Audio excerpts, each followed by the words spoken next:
All right, second day of trading futures, and well, it's been a good day. This isn't a trade that I took. Well, it is a trade that I took, but I didn't follow it through the entire way because I made a new learning in my futures career today, and I'm pretty proud of it. It might not seem that spectacular to many of you, but for me, I think I'm going to take that win. So I ended up securing 49 pips, or sorry, 49 ticks out of the potential 635 ticks that I got on the charts today. So in terms of the system, in terms of the trading plan, everything went to plan accordingly, which is perfect. It's exactly what we're expecting. This far into the stage of my trading career, especially putting this much effort and prioritizing time on the charts with experience, this is definitely something that's a positive outcome in terms of what we're working towards.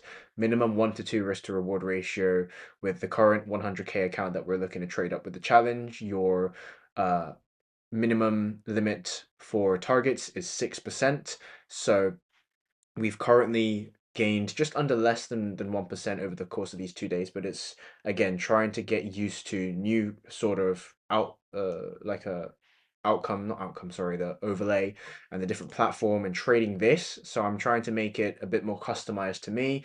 Today I found out that I can't set stops without having this main order trade bar, and you can only, for whatever reason on this platform, have the trade bar enabled on a chart that is not duplicating. So I want two different time frames up here that synchronizes my charts. Just for ease of understanding, I can just glimpse at the charts quickly for the daily current candle and the lower time frames, bar the current main execution or the main view that I have on TradingView. So all of it works pretty well. I think I've come up with a pretty decent optimization for me, and it will only get better from here as we gain more experience through the charts. But in terms of the setup today, absolutely phenomenal setup. So let's talk about it. Originally, when we're looking at the daily time frame, what we wanted to see was price action either re-break these lows to continue to come down, retest the lows down here, because this is a big liquidity area that we've previously seen price action start printing you some form of reversals from. Or we were looking for a retest of the daily highs. And since we came to the charts up on London session, it was very obvious to me that we needed some form of retest of the highs where we can start looking for sales to come down. And the original play that I wanted was indeed this move here towards the 7 a.m. candle. So if we just zoom into this price action so far, you've got the daily time frame that opened up in the morning of Asian. Price action came up. You're looking at this area here when I came to the charts at a sell-off. However, for me, when you look at the 5-minute time frame, the only confirmation that you managed to get was this. That's the only thing you managed to get. Nothing else. I wanted more liquidity to retest those daily highs. Unfortunately, we didn't get that. Therefore, I did not enter the markets, and rightfully so, because this would have been a risk-off area. Price action comes up, stops you back out to break even, gives you liquidity, gives you the retest, gives you the retest again. Price action takes a sell. So many points of contact here. Anyways, we then soon pivoted by understanding and identifying current range of price action. We look at the current range first as part of the system. That's step number one. We look at liquidity areas of where price action would like to go. So in my occasion, we were looking at potential buys. So you're looking to mirror price action previously at these areas of liquidity. Price action comes down, liquidity area towards the downside here, which is what you technically got on these timeframes here. You did retest it ever so slightly. So once you've got the liquidity area, you want to identify the mirror on price action, which we did just that. You've got a mirror of price action that rejects the same area at 44.29 to come down towards 43.54, and you've had that a couple of times here. So when we're looking to basically duplicate what's happening on price action, we're looking exactly at this candle. So I took this before the 4-hour candle gave us the open. It made a lot of logical sense. Price action on the 5, the 15 started bottoming out. The 15 was a perfect example because you gave me that inverse reversal candle. That's an inverse morning star, I believe it's what it's actually called, which typically tells you the market is ready to reverse. Which, if you then develop the narrative on the higher time frame, your previous 30 gave you a candle with no bottom wick closure, bearish, respecting the range. The next open gave you the bottom wick. The 1-hour time frame, previous body of the candle closed above the previous wick low, which indicates there is potential for price action to start pushing up. So it made logical sense for me that I don't necessarily need to wait for the 4-hour time frame because The 4 hour time frame might give you a candle closure way above the line you originally want, which is the 15 rebreak at highs, and that's exactly what played out in my favor. So getting into a position here on the rebreak at a 5 and the 15, where it made perfect logical sense, and that's exactly what we did to execute. My fill price was 43.63.9, exit at 43.68.8. And the reason why I executed early to exit the trade is because of risk management.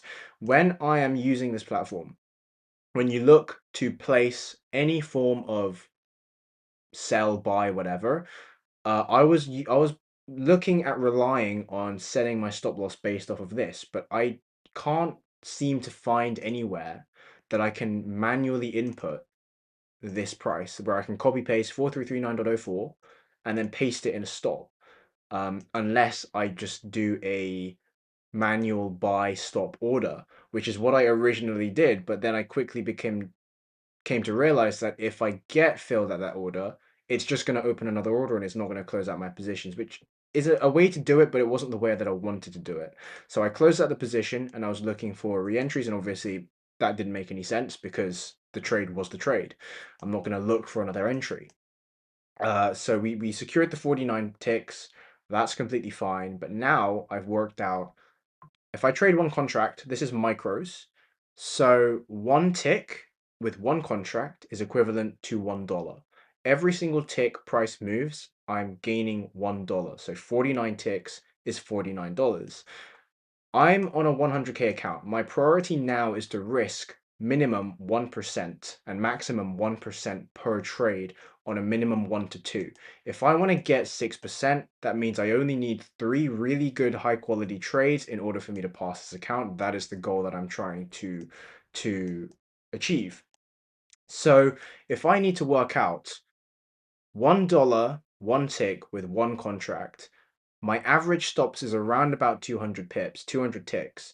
So if I then do 200 multiplied by what equals 1,000, which is $1,000 risk, is 1%, will be 5. So that means my average will be around about that 5 contracts per position at a roughly average 200 tick stop. And I'll just do the math in my head because there's no calculator that I really can be bothered to use. I'll just use my mental maths, and then we'll eyeball it when we get into the trade. As long as we're roughly around that 1%, below that 1%, that should be absolutely fine. So for today, the stop loss was 241 pips. So I should be utilizing around about a 4.2, 4.5 contract size. And then that would give us a really good 1 to 2%. So we'll be gaining 2% in this trade, roughly about 2%, which puts us a lot closer than what we currently are. In terms of the current position that we're in, we still need to achieve that 6%. It says 5 because we're actually closer to 5, but we're only $320 up. I want to be closer to that $1,000. So that's that. We're currently $320.08 up, 2 trading days in, and we're trying to get the rest of this towards a $6,000 target. And that is it. That's a wrap. We've got a new interface. I'm enjoying my time. It's a really good trading day, even though we technically did have quite a bit of a tough read on price action coming through this morning. But that is realistically it. We're going to come back tomorrow. We're going to look at the charts. We're going to try and identify good position opportunity. And that is that. Our main priority now and focus is this Hollow Prime account. We're not looking to trade absolutely anything else, not the personal, not the top one. And that's that. I'll probably keep the top one alive by taking a trade here and there. But the main priority is to get this passed so we can finally look at getting some funding. But again, the priority here is understanding futures and not so fixated on the outcome of getting a pass. It's just focusing on executing my trade system.